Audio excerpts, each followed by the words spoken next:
In Toronto, a terrifying end for Delta Flight 4819. Our plane crashed. It's upside down. Lying upside down on the runway, an Endeavour Air regional jet had just arrived from Minneapolis in gusty winds when something went terribly wrong. This airplane just crashed at 2-3. As thick black smoke poured from the plane, firefighters smothered the scene in foam. The right wing ripped off, the fuselage bearing what appeared to be skid or soot marks. Everything, drop it. All 80 people on board managed to escape through the emergency exits. I was walking to this fence and I could see a CRJ that is possibly crashed on the airport. The airplane is flipped.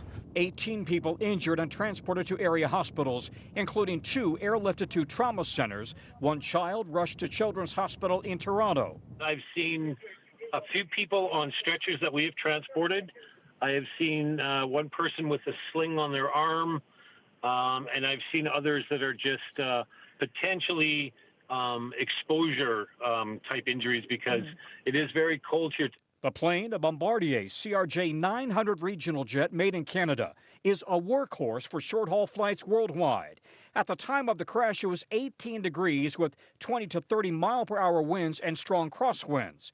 The question for investigators, how and why did the plane lose at least one, maybe both wings on landing, then flip over, causing jet fuel to spill onto the runway? I think it's possible the wing may have touched the runway due to a gust, and if that's the case, then the rest of this makes sense.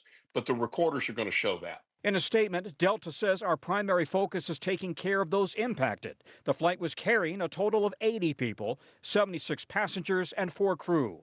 The investigation now will be led by the Canadian Transportation Safety Board, with both the U.S. FAA and NTSB assisting.